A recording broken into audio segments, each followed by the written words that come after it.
마지막 16장 16절까지 했지요.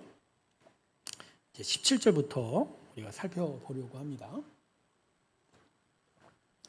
자, 지난 시간에는 로마 교회 성도들에게 하나하나 그 이름을 거명하면서 사도 바울과의 어떤 관계, 또 사도 바울이 기억하는 것들을 언급하면서 그들에게 문안 인사를 나누었습니다.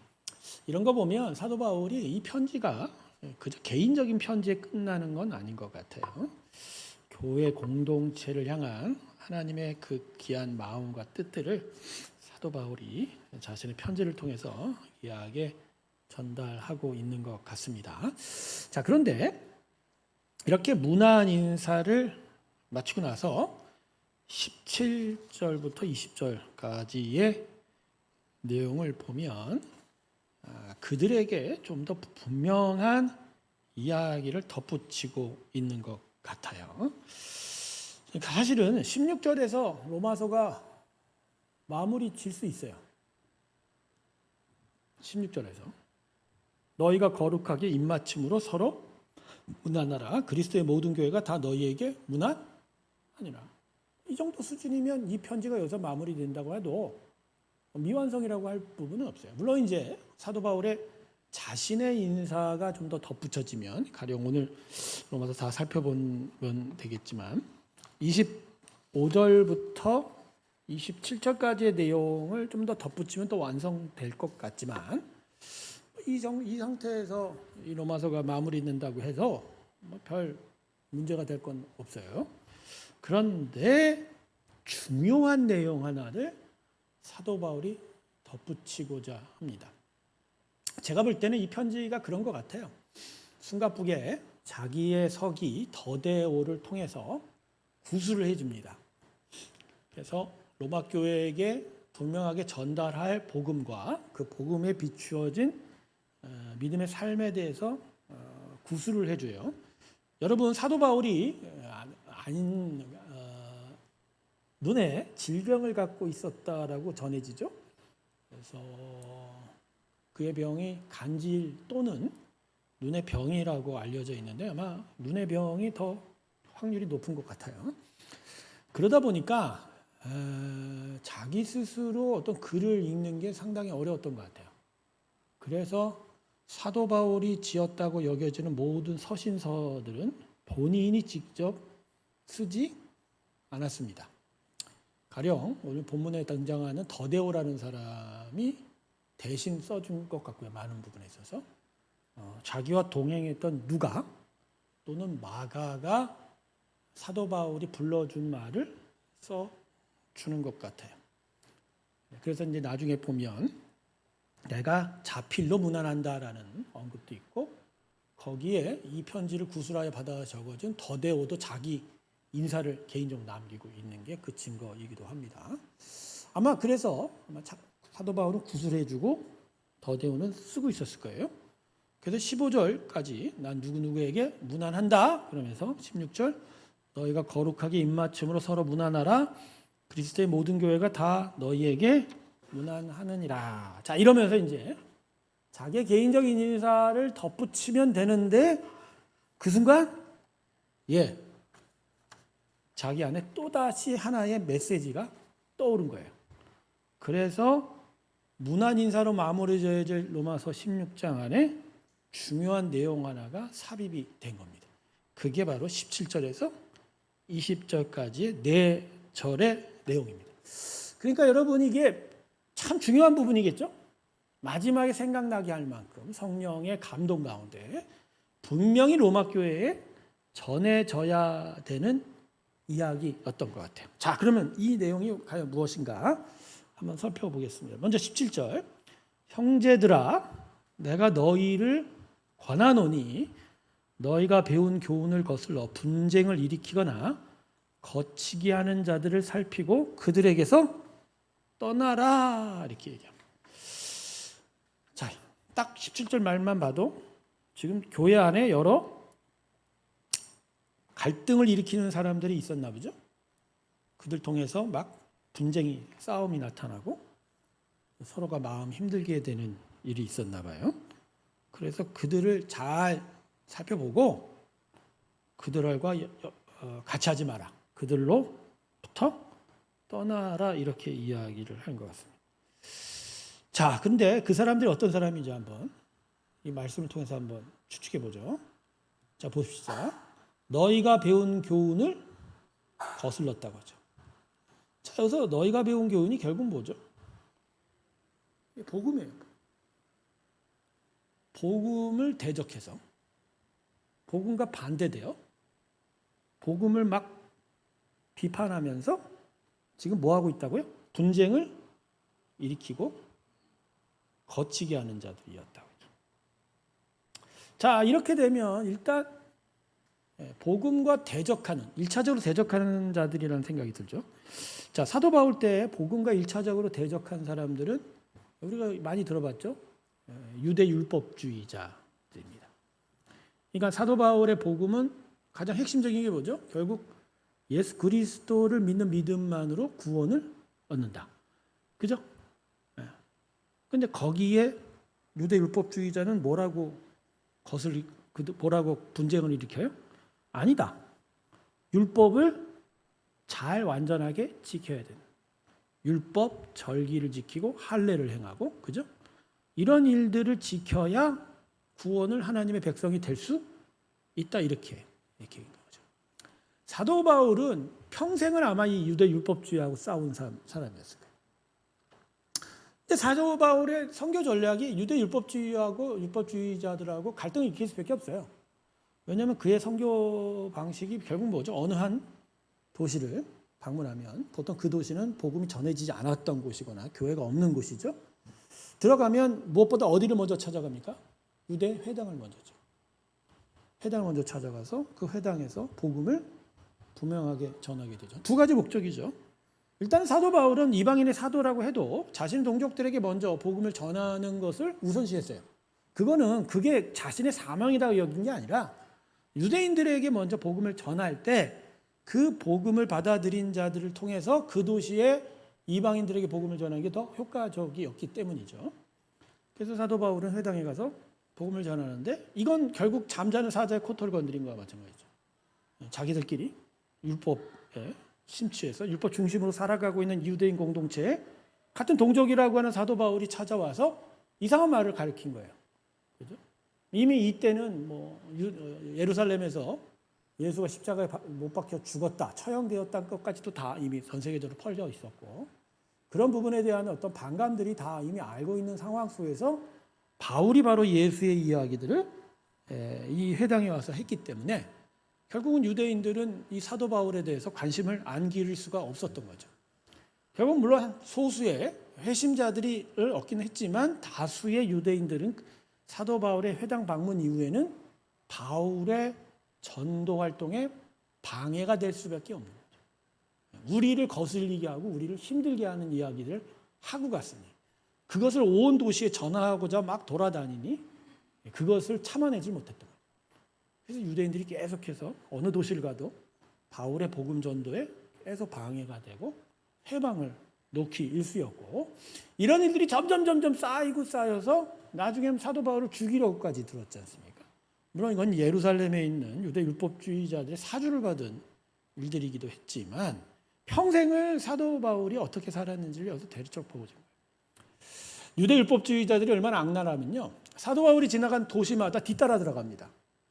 그래서 새로 세워진 교회에 접근해서 그 교회에 다시 복음을 뒤집는 율법주의 메시지를 전하게 된 거예요. 그런 일들이 계속 이제 있다 보니까 어느 교회든지 유대 율법주의자들이 들어와 말썽을 일으킨 일들이 허다했던 것 같아요. 아마도 로마 교회에도 당연하겠죠. 이곳저곳에서 복음을 받아들인 자들이 로마에 와서 모여서 교회를 세웠는데 그 가운데는 유대 율법주의자들이 당연히 섞여 들어갈 수밖에 없는 거예요. 자, 이렇게 되면 복음이 다르면 결국 메시지가 다르면 싸우게 돼 있어요. 당연히 싸우게 돼 있어요. 그래서 분열되고 갈등을 일으키는 이 있죠. 자, 그런데 이것만 있지 않았어요. 유대 율법주의자만 있지 않았습니다. 또 하나는 이제 사도 바울의 말년에 서서히 고개를 쳐든 영지주의자들입니다. 그노시스트라고 하죠. 그노시스가 영지라는 건데, 뭐 한문으로 하면 영특한 지혜? 뭐 이런 식으로 될 수 있겠죠. 이건 소아시아 지방, 지금의 터키나 페르시아, 이쪽 이라크, 이란 이쪽에서 유행하던 이방 우상 사상들이 복음의 시스템과 결합이 돼서 복음을 아주 위험천만하게 만드는 사람들이었어요. 주후 1세기, 2세기까지, 2세기 초반, 3세기 초반까지 초대교회를 가장 위협했던 이단은 유대율법주의자가 아닙니다. 그들은 이미 완전히 갈라서 있기 때문에 그냥 적대시한 자들이었지. 그노시스, 이 영지주의자들. 영지주의자들은 뭐 한마디로 이겁니다. 구원은 영험한 지식을 가진 소수의 사람들에게만 해당되는 일이다.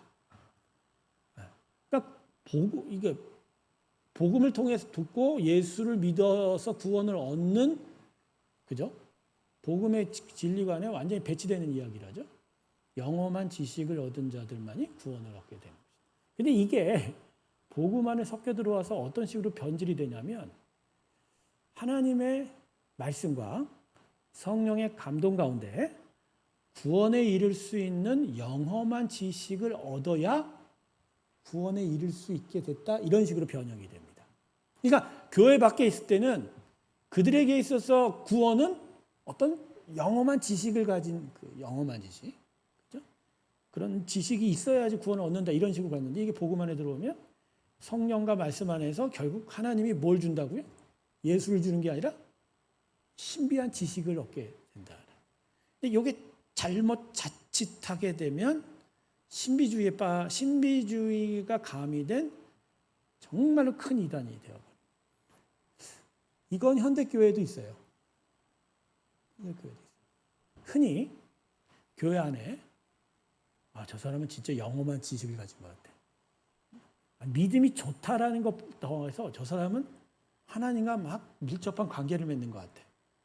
그래서 하나님부터 저 사람은 참, 그죠? 우리가 따라갈 수 없는 그런 지혜를 얻은 것 같아라고 하는 일들이 나타나요. 보통 예언하는 권사님들이나 기도 많이 하는 권사님들, 전도자들, 이런 사람들이 이런 역할을 하게 돼요. 근데 이런 사람들이 결국 계속 주장하는 게 결국은 뭐냐면, 분명히 구원은 예수 그리스도를 말미암은 건데, 마치 성령의 심오한 감동과 말씀 안에서 어떤 하나님의 신비한 역사를 통해서 내가 구원의 지식을 얻게 되었다. 이걸 통해서 나는 완전한 구원, 더 귀한 구원을 얻게 된다, 이런 식으로 이야기합니다. 이재롱 목사 지금도 살아있나요? 죽었나? 죽었네. 이재롱 목사가 속한 교단이 성결교단입니다. 성결교단은 일본에서 출발했지만 감리교를 모태로 하고 있는데, 한국 성결교단의 모토가 뭐냐면 사중복음이에요. 사중복음. 그 중에 하나가 뭐냐면 완전한 회심에 이를 수 있다. 그러니까 성화가 이 땅에서도 완전해질 수 있다라는 거예요. 그런데 성결교단은 이제 감리교를 모토로 하다 보니까 그리스도의 은혜 안에서 하나님의 거룩함을 극대화시킬 수 있다, 이런 얘기죠. 경건 훈련을 통해서. 거기까지는 맞는데, 이재롱 목사가 나중에 신유 은사가 있고 교회 교세가 높아질 때 어떤 일이 벌어졌냐면, 이건 내부 얘기예요. 이재롱 목사 뒤에 여자 전도사가 있어요. 기도를 많이 하고 예언의 은사를 받았다고 하는데, 제가 직접 들은 얘기예요. 근데 주일날 설교나 어떤 설교를 할 때 이 전도사가 산에 올라가서 기도를 하고 하나님의 또 계시를 받아 성경 본문이나 말씀의 주제를 이재롱 목사한테 전달하면 이재롱 목사가 그걸 통해서 설교를 한다는 거예요. 자, 이미 이 스토리 자체가 뭐예요? 영지주의예요.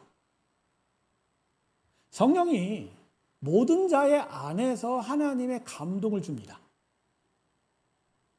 그 높낮이와 그 좌우폭이 문제가 아니라 성령이 하시는 일은 사람들의 마음, 심령 안에서 하나님의 말씀을 깨닫게 하는 은혜입니다. 이건 누구도 가리지 않아요.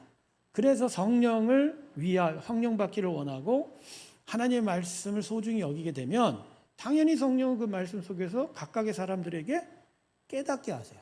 그건 누구나 다 하는 일이에요. 이건 계시가 아니에요. 말씀을 통해서 하나님의 뜻을 분별할 수 있는 영적 감동이에요.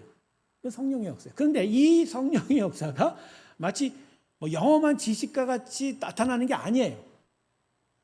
하나님의 구원의 은혜 안에 그 구원의 뜻들을 온전히 따라갈 수 있는 삶을 가르쳐 주는 것뿐이에요. 근데 이게 오버하면 어떻게 돼요? 예수는 저리 가라요. 뭐가 돼요? 나의 이 지식으로 말미암아 구원을 얻게 된다 식으로 가요. 그렇게 되니까 이제 이재용 목사 입에서 뭐가 나옵니까? 나는 천사를 본다고 하잖아요. 그 내가 살았던 동네에 우물이 신성하다고 해서 물 팔았잖아요. 왜 그래요? 내가 영험한 지식이 있다라는 거예요. 영지가 있다. 그러니까 요새 이 현대판 와서 현대판 영지주의는 여전히 살아있어요. 이런 일들이 허다한 거예요. 가령 고린도 교회에도 이런 위험성이 있었던 거죠. 고린도 교회를 왜 고린도 전후서를 쓰면서 사도 바울이 사실 고린도 교회에 쓴 편지가 총 4편이라고 알려져 있어요. 첫 번째 편지, 세 번째 편지는 유실이 됐고 두 번째 편지가 고린도 전서고 네 번째 마지막 편지가 고린도 후서예요. 근데 그 편지를 통해서 엄청나게 신랄하게 해서 고린도 교회를 엄청 까죠. 질책을 하죠. 그 이유는 뭔지 아세요? 그들이 은사를 통해서 막 교만해지고 분열하고 그런 것 이상으로 그 은혜 안에 결국은 영지주의로 넘어갈 수 있는 위험성이 너무너무 컸기 때문에 그것을 경계했었던 거죠. 그러니까 이 시기에 교회들을 위험시킨 게 바로 이런 거예요. 여러분 이렇게 되면 결국 예수 그리스도의 구원은 없어져 버리는 거예요. 여러분 요새 이제 21세기 들어서 큰 또 이단이 나타났죠. 신사도 운동이라고. 신사도가 뭡니까 결국? 교회가 처음 세워질 때 12사도가 있었던 것처럼 이제 새로운 교회의 경신을 통해서 우리에게도 새로운 사도의 사명이 있다. 여러분 사도라는 건요. 영적 감동을 뛰어넘어 계시를 받는 자를 가리키는 거예요. 그러니까 자기가 하나님께 직접 직통 계시 받았다는 거예요. 직통 계시가 결국 의미하는 게 뭐죠? 내가 그노시스를 갖고 있어. 영지를 갖고 있어. 이런 얘기를 하는 거예요. 여러분 이렇게 되면 예수가 있어요? 예수가 없죠. 신천지의 이만희가 얘기하는 게 결국 뭐죠? 이만희가 자기가 성령이라고 하잖아요. 자기가 그노시스예요. 자기가 영지주의예요. 그러니까 이게 결국은 이단은 결국 끝에 예수를 부인하게 돼요. 예수를 완전히 부인하게 돼요. 이게 문제인 거예요. 그러니까 사도 바울이 그걸 그러니까 그런 자들이 너희가 배운 교훈을 거슬린다 이렇게 얘기해요. 여러분 구원은 오직 예수로만이 임합니다. 우리의 노력, 우리의 공로, 우리의 무슨 지식이 아니에요. 어떤 신비한 지식 그런 것도 없습니다.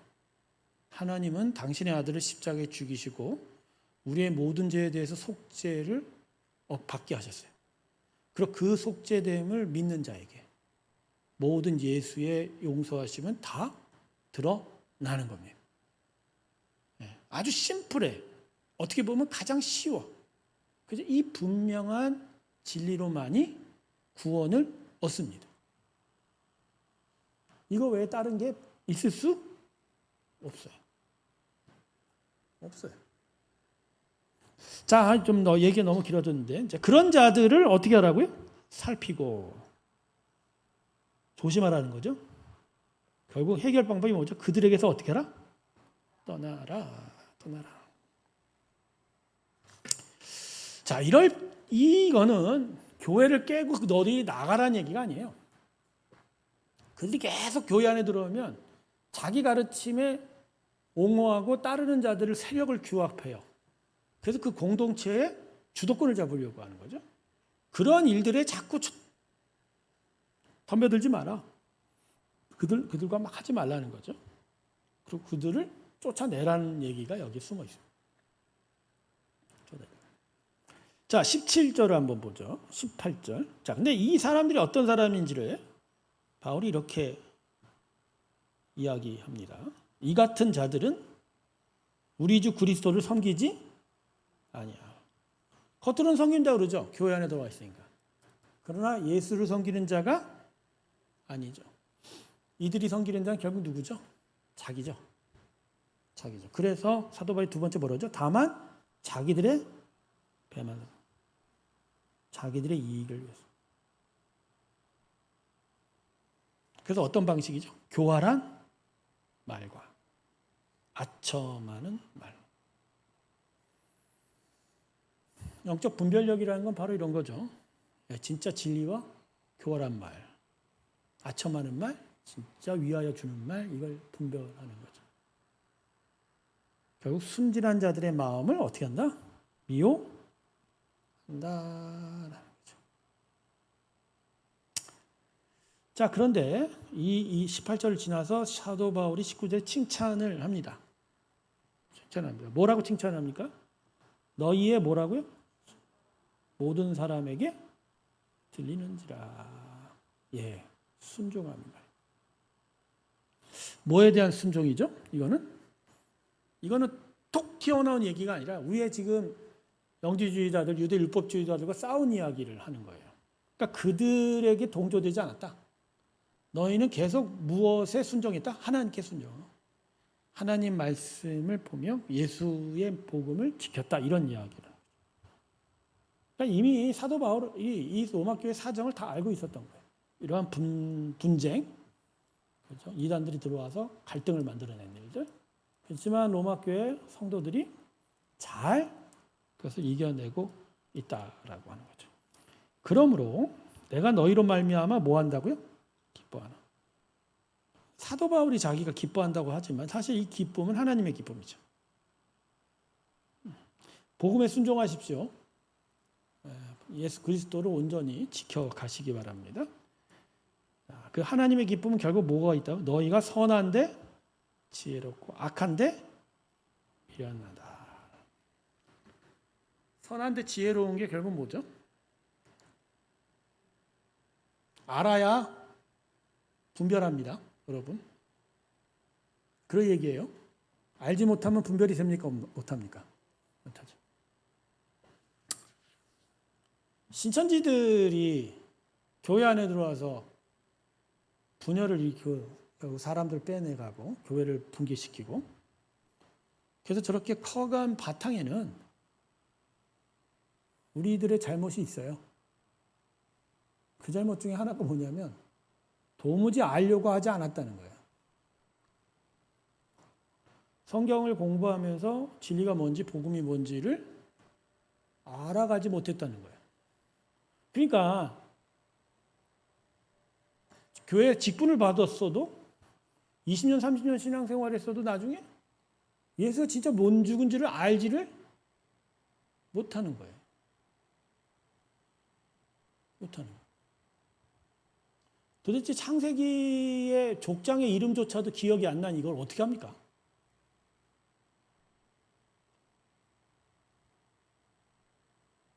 아브라함의 아들이 몇 명이요? 둘이잖아요. 근데 사람들은 하도 이삭 그러니까 이삭이 독자인 줄 알아요. 그러니까 그런 식으로 적어도 그런 정도의 수준까지는 알아야 되는데 제가 그런 단순한 지식을 없다고 하는 게 아니라 그 정도의 지식도 없다라는 건 성경을 공부하고 성경을 읽는 일들이 거의 없어요. 없는 거예요. 없는 거예요. 누군가가 우리 교회 성경 공부 없다고 그러는데 천만에요. 우리 교회 성경 공부 많아요. 인터넷 들어가 봐요. 제가 그동안 계속 강의하고 영상 올린 게 지금 몇 건인데. 몇 건인데. 저 벌써 몇 년을 해놨어요. 그것만 자세히 듣고만 있어도 된다니까. 근데 안 듣는다니까. 안 본다니까. 지금 실시간으로 지금 수요 성경 강좌 몇 분 들어왔나 봐야겠네. 지금 몇 분 들어와 있나요, 지금? 5명? 아니 실시간 아니 그 유튜브에 보면 나와요. 현재 5명 신청 중. 듣고 계신 분에게 복이 있을지어다. 알아야 돼요, 여러분. 알지 못하면 선할 수 없습니다. 악한 데는 미련하십시오. 미련하다는 게 결국 뭐죠? 지혜가 없다는 얘기가 아니라 거기에 별 관심 없다는 거예요. 여러분 제대로 알아야지 하나님 뜻을 분별하죠. 자, 20절 보십시다. 평강의 하나님께서 속히 사탄을 너희 발 아래에서 상하게 하실 것이라. 자, 이 이야기를 왜 했을까요? 여러분 지금 진리의 투쟁을 하고 있는 거잖아요. 어떤 부분에서 이단들이 들어와 계속 분열시키고 갈등을 일으키는 자들 앞에 그들의 교활한 말, 그죠? 그들의 말잔치 속에서 때로는 마음이 어렵고 힘들 때도 많겠죠. 그때마다 하나님의 위로하심이 있어야 되죠. 그 하나님께서 지금 뭐라고 얘기하죠? 속히 사탄을 너희 발아에서 상하게 하실 것이다. 할렐루야. 네. 자, 그런데 여기서 사탄이라는 대목을 씁니다. 그냥 이들 안에 있는 분쟁이 그냥 단지 그냥 공동체 서로 간의 스타일 문제, 취향 문제, 성격 문제, 성품 문제 이 수준은 아니라는 거예요. 이단 문제는 지금 뭘 들먹이고 있어요? 사도 바울이? 사단. 그러니까 이단 뒤편에는 뭐가 도사리고 있다? 사단이에요. 교회를 깨는 거예요. 교회를 깨는 거예요. 그러니까 복음의 문제는 진짜 사단의 사활이 걸린 거예요. 이 부분을 정확하게 깨달으셔야 돼요. 네. 복음이 깨지면 하나님의 나라도 깨지는 거예요. 복음의 교회가 깨지면 진짜 하나님의 마음이 깨져요. 자, 21절 이제 다시 진행할게요. 21절. 자, 이제부터는 이제 자기와 지금 함께 있는 자들이 교회에 문안하는 거예요. 이제 마지막 부분으로 달려가고 있는 거죠. 자, 그러면서 이제 사도 바울이 자기와 함께하는 자들의 이름을 거명하기 시작합니다. 첫 번째, 디모데를 거명합니다. 디모데. 네, 사도 바울의 영적 아들이라고 하죠. 디모데. 그 다음에 나의 친척 누구라고 얘기해요? 누기오. 여러분 근데 이 누기오가 주석을 많이 찾아보다 보니까 이게 누가를 로마식으로 썼다 이런 얘기가 나오더라고요. 그러니까 누가가 바울의 친척이었고 여기에 이렇게 등장한다는 거죠.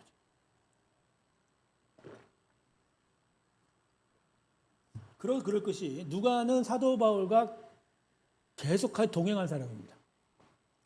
여러분 사도행전의 기록이 어느 순간 사도 바울의 혼자만의 자서전이 되어가는 거 아시죠?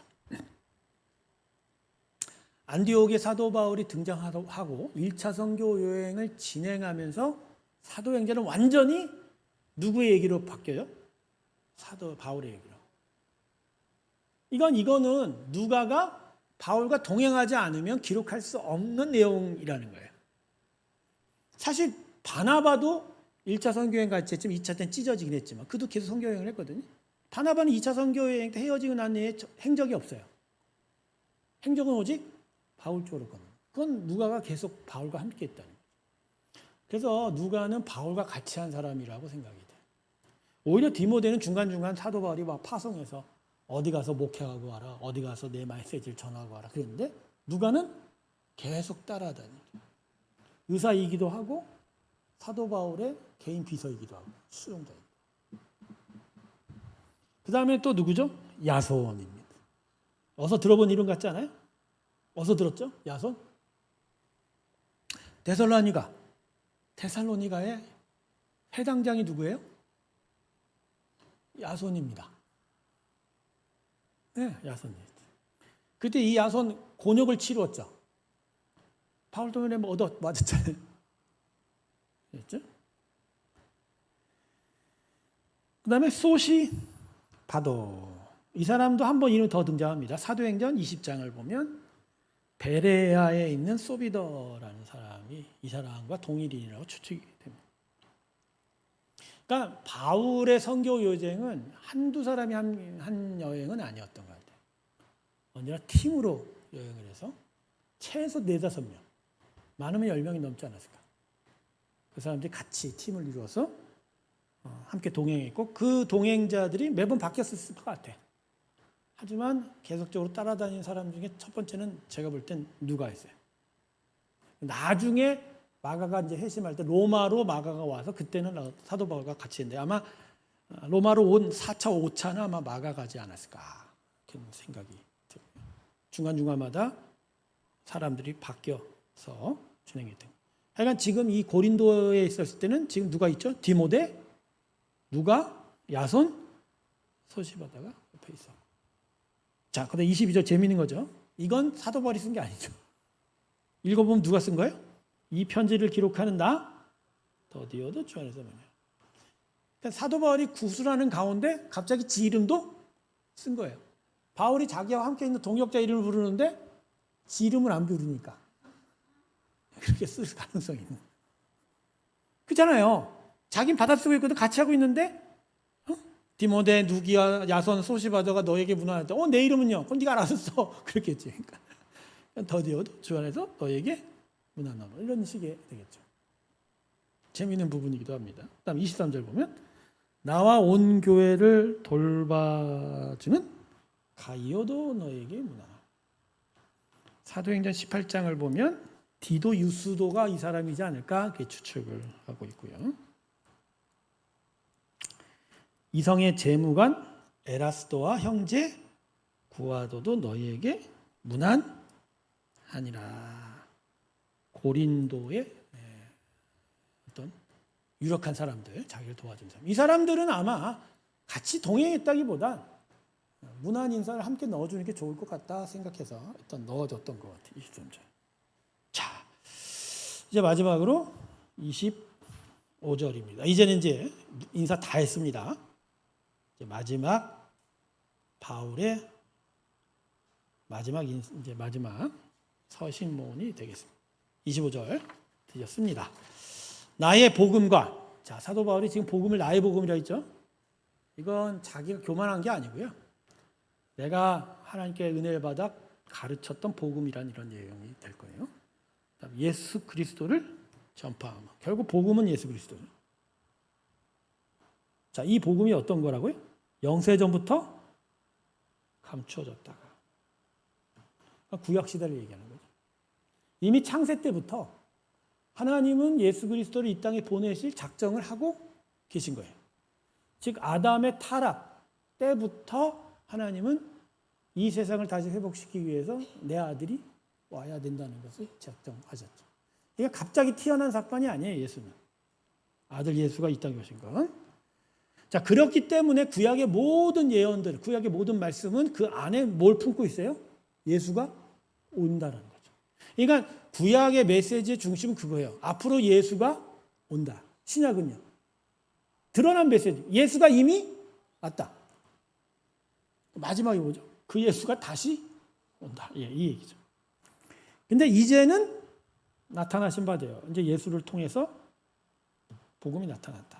그러면서 영원하신 하나님의 영을 따라 선지자들의 글로 말미암아 구약 모든 민족이 믿어 순종하게 하시려고 알게 하신 바 그 신비의 계시를 따라 된 것이니. 자, 이 부분은 뭐냐면 자신이 가르친 복음이 하나님이 이미 가르쳐신 것이다. 하나님께서 계시하여 자신을 통해서 이 땅에 구원의 도리가 드러나게 하려 하신 것이다. 결국 자신의 복음은 정확하다는 얘기를 하는 거예요. 이 복음이 어떤 복음이냐? 하나님의 복음이다. 하나님 가르쳐준 복음이다. 이렇게 이야기를 하는 거죠. 자, 그러면 마지막 인사를 합니다. 이 복음으로 너희를 능히 경고하게 하실 지혜로우신 하나님께 예수 그리스도로 말미암아 영광이 세세 무궁하도록 있을지어다. 아멘. 마지막 인사하는 거예요. 네. 자, 여기까지 로마서를 마쳤습니다. 로마서를 올 초부터 했죠. 7월 마지막 주까지니까 4, 7에 28, 30주, 딱 30주거든요. 30주 걸렸습니다. 30주에 한 몇 번 빠졌으니까 스물 몇 번 하겠네. 한 장당 2주 정도 걸렸던 것 같아요. 자, 이제 강의 안으로 넘어가도록 할게요.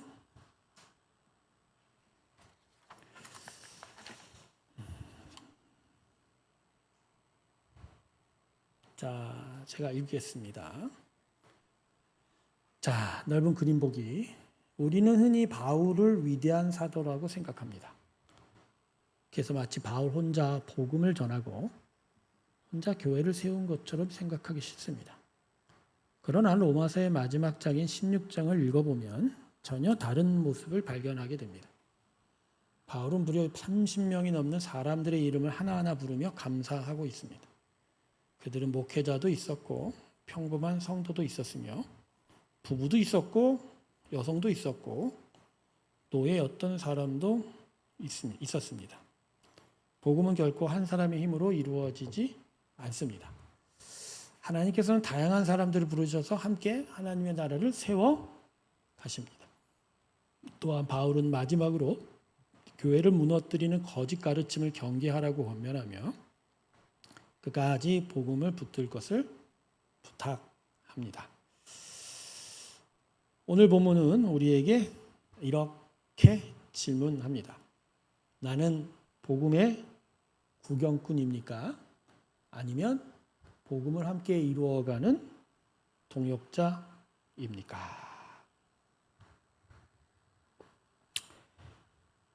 질문. 여러분은 혼자 할 수 있는 일과 함께 해야 하는 일 가운데 어느 것이 더 많다고 생각합니까? 교회는 왜 혼자가 아니라 함께 신앙생활 하도록 하셨을까요? 혼자 할 일이 거의 없죠. 살아간다는 것. 나 혼자 산다라는 MBC 토요일날, 금요일날 저녁인가 토요일날 저녁에 하는 프로그램이 있는 금요일 저녁이죠. 그 프로그램이 현실을 보여주는 것 같지만 현실을 극복하는 방법은 아니에요. 나 혼자 산다. 혼자 사는 젊은이들의 모습을 보여주면서, 그죠? 혼자 살아가는 법을 오히려 부추기는 것 같아요. 멋있게 보이고, 물론 이제 애절한 모습도 있고 불편한 모습도 있지만 서로 위로하는 것 같아요. 혼자 사는 사람. 근데 그 혼자 산다라는 거가 좋지 않죠. 이미 하나님께서는 혼자 독초함이 기뻐하지 않은 일이시죠. 사람은 같이 해야 됩니다. 제가 저번에 말씀드렸죠. 사람의 창조는 아담 하나 만드는 걸 끝나지 않았다는 거. 하나님의 창조는 부부가 하나님 앞에 한 몸이 되는 것까지 이어진 거예요. 그러니까 결혼까지가 창조예요. 이 개념이 우리한테 이게 분명하게 세워지기 바랍니다. 뭐라고요? 사람의 창조는 어디서 어떻게 완성된다고? 결혼으로 한 몸 되는 거예요. 그게 마땅해요. 그게 창조예요. 그러니까 독특하게 여자는 누구 갈비뼈를 떼서 만든 거예요? 아담. 그러니까 뭐 우스갯소리 하려고 하는 게 아니라 그건 결국 하와의 창조는 아담의 후속편이라는 거예요. 그러니까 아담을 끝나는 게 아니에요. 아담은 결국 누구까지 만들어내는 거예요? 하와까지. 그리고 그것이 결혼으로 마무리되는 거예요. 물론 이제 사도 바울이 고린도 전설을 보면 뭐 혼자 사는 것이 만약 하나님께서 하시는 일이라면 어쩔 수 없다 얘기하지만 한글 성경은 마치 어조가 혼자 사는 게 좋다 이런 식의 얘기를 하는 것 같은데 그건 사도 바울이 종말이 임박할 때 서로 결혼한다고 복음 전하고 복음 지켜갈 사명 그지 놓치지 말라 그런 의미에서 그렇게 얘기한 거지 엄밀히 말해서 같이 살아야 돼요. 한 몸 되어야 돼요. 그게 창조예요. 자, 그런 의미에서 보면 교회는 마땅해요. 교회는 당연한 거예요. 신앙생활은 교회로 하는 거예요. 공동체로 하는 거예요. 자기 혼자서 할 수 없어요.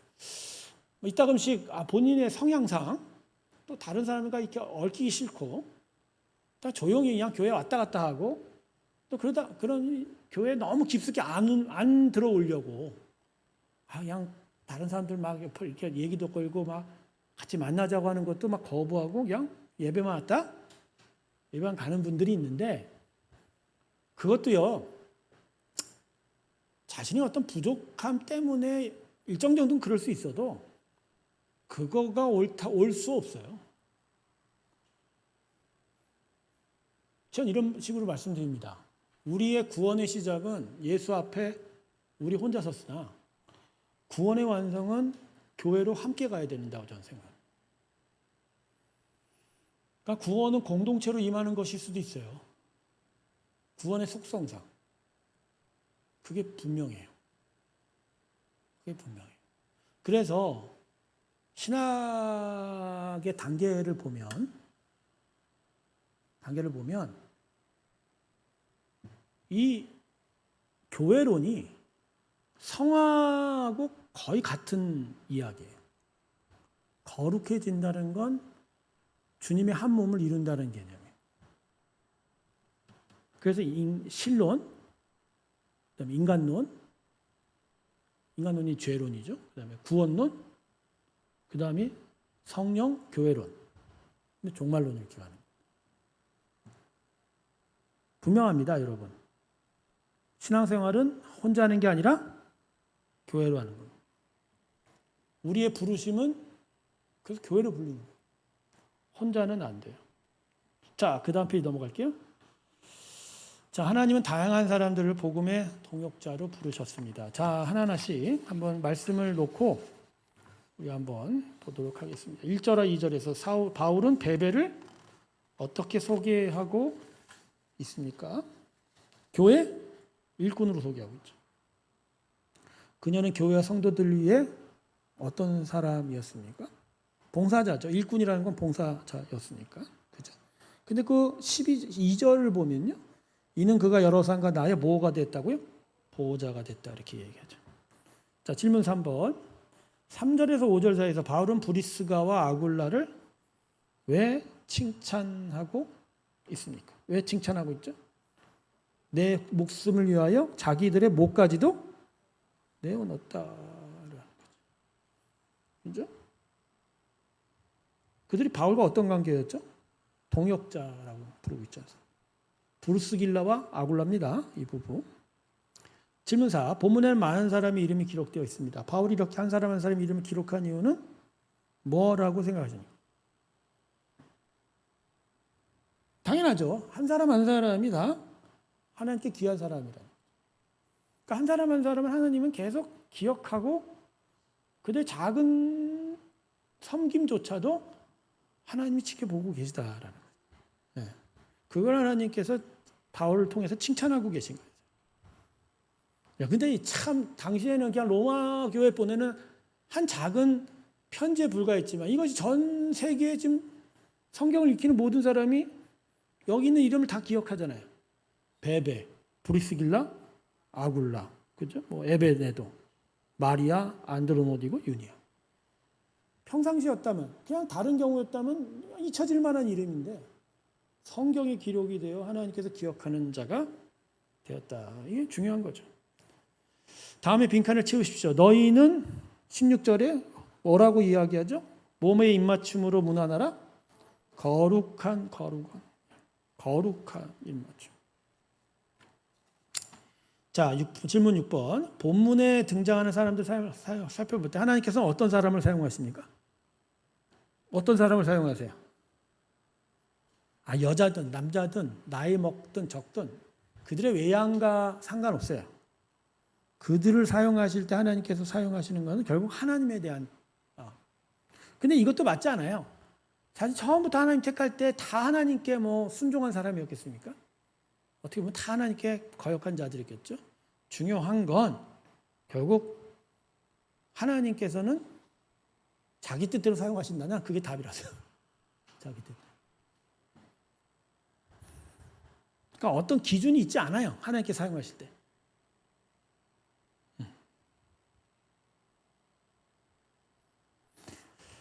자, 두 번째, 아까 살펴봤던 17절과 22절. 17절에서 바울은 성도들에게 어떤 사람을 조심하라고 그러죠? 교훈을 거슬러 분쟁을 일으키거나 거치게 하는 사람. 결국 복음과 대적하는 사람들을 조심해야죠. 18절 바울은 그들이 누구를 섬긴다고 그러죠? 자기의 배를 섬긴다고. 자기 이익. 자, 19절에서 20절에서 바울은 로마 성도들을 어떻게 격려하고 있습니까? 악에는 미련하고 선에는 지혜로라라고. 어떤 의미입니까? 진리를 분명히 알아야죠. 그래야 악이 보입니다. 그죠? 그게 선에는 지혜로라는 얘기죠. 악에는 미련하라는 거. 아예 관심을 기울이지 말라는 얘기고요. 자, 20절 질문 10번. 하나님께서 사탄을 어떻게 하실 것이라고 약속하십니까? 너희 발 아래서 상하게 하지라. 반드시 심판하시리라. 살아. 그러니까 이 말씀은 우리에게 어떤 소망을 주죠? 끝까지 인내하게 하죠. 끝까지 버티는 자에게 그 모든 것이 이루어지리라. 할렐루야. 이 하나님의 약속입니다. 자, 마지막 세 번째 본문 11절입니다. 질문 11번. 31절에서 바울은 두 가지 기도 제목을 제시하고 있습니다. 그 내용이 뭐죠? 31절에서. 아니죠. 31절 아닌데. 21절이죠. 21절. 두 가지 기도 제목이 뭐죠? 아닌데. 이거는 제가 좀 잘못 적은 것 같습니다. 자, 여러분. 21절에서 27절까지 보세요. 자, 기도 제목이 어디에 있죠? 이 11번은 없는 걸로 아시죠? 제가 잘못 적었습니다. 자, 질문 12번. 25절과 27절에서 바울은 하나님을 어떤 분으로 찬양하고 있습니까? 본문에서 찾아 이야기해 보십시오. 하나님은 어떻게 하셨죠? 첫 번째는 25절에 모든 민족이 믿어 순종하게 하시려는 분. 그러니까 하나님은 이스라엘만 택한 게 아니라 모든 영혼들이 구원받기를 원하시는 분. 그 다음에 두 번째 파트는 복음으로 너희를 능히 경고하게 하시는 하나님. 마지막은 지혜로우신 거죠. 그러니까 복음이 우리를 경고하게 해요. 그런데 여기서 말하는 경고함은 결국 구원의 경고함이에요. 계속 구원을 이루어갈 수 있는 그 견고함이 결국 복음이라는 거예요. 예수 외에는 길이 없습니다. 자, 질문 13번. 다음의 내용을 완성하십시오. 지혜로우신 하나님께서 예수 그리스도를 말미암아 영광이 세세 무궁하도록 있을지어다. 자, 마지막 질문 14번. 바울은 왜 로마서를 교훈이 아니라 찬양으로 마무리하고 있습니까?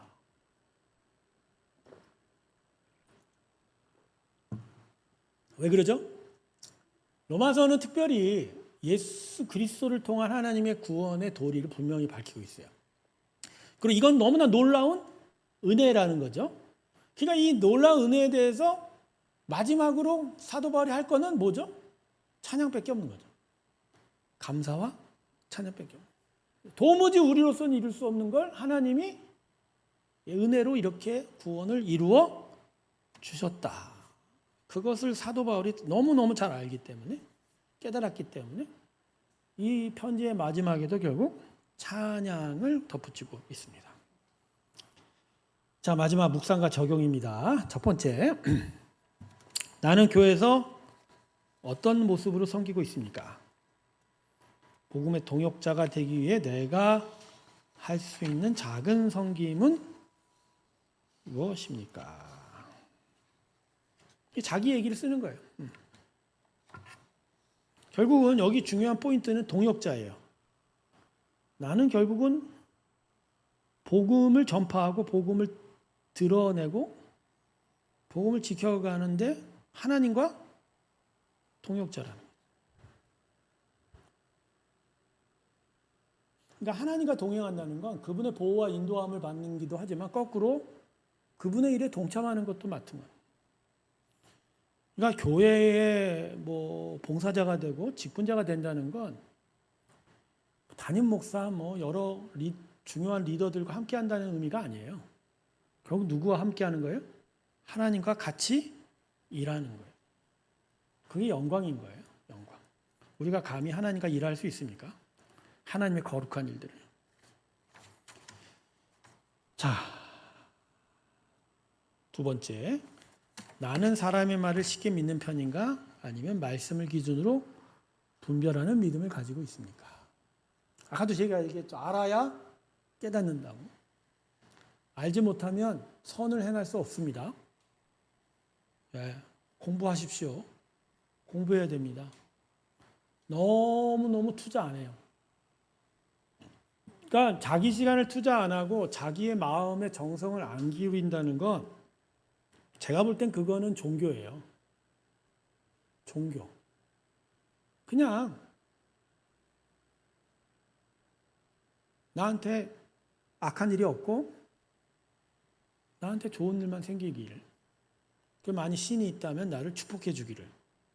그래서 내가 남는 것을 그분 앞에 드리는 정도? 그건 종교죠. 진리를 따라가는 게 아니죠. 여러분, 진리를 따라간다는 건 자기 투자예요. 아니, 자기 걸 드리는 거예요. 투자라는 말 쓰기도 쉽네요. 자기가 그걸 지켜가는 거예요. 그럼 진리가 뭔지를 알아가는 일들이 있어야 되지 않겠습니까? 네. 너무 지적인 것을 너무 멀리하는 것 같아요. 아니에요, 여러분. 알아야 돼요. 알아야 선을 행합니다. 알아요. 자, 마지막입니다. 내 삶의 마지막 목적은 무엇입니까? 사람에게 인정받는 것입니까? 아니면 하나님께 영광을 돌리는 것입니까? 오늘 바울처럼 모든 영광을 하나님께 올려드리는 삶을 결단해 보십시오. 참 어려운 질문이죠. 내 삶의 목적, 또 마지막 목적은 무엇입니까?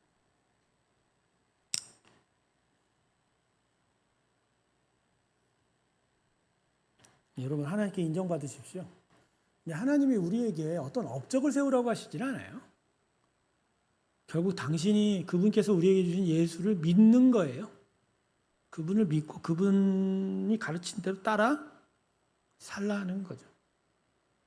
그게 제일 중요하다고 생각합니다. 결국 마지막 때에 하나님께서 우리에게 물을 건 단 하나예요. 진짜 예수를 사랑했는지, 예수를 믿었는지, 우리의 수많은 허물과 죄악들을 모르시지 않습니다. 그 모든 죄악과 허물 가운데서도 결국 우리에게 온전한 구원의 길 예수를 주셨다라는 거. 결국 우리가 해야 할 일은 결국 예수 믿는 겁니다. 할렐루야. 예수 제대로 믿고 예수의 구원이 온전히 이루어지는 저와 여러분 되시길 주님의 이름으로 축원합니다. 자, 여기서 로마서 강의를 마치도록 하겠습니다. 기도하겠습니다. 하나님, 오늘도 하나님의 말씀 안에서 주의 은혜의 일들을 깨달을 수 있게 해주시니 감사합니다. 진리를 쫓아가는 저희가 되게 하시고 진리 안에서는 우리가 되게 하여 주시옵소서. 이제는 우리 주 예수 그리스도의 크신 은혜와 하나님 아버지의 사랑과 성령의 교통하심이 여기 모인 모든 자들의 심령들 위해 이제부터 영원토록 함께할지어다. 아멘.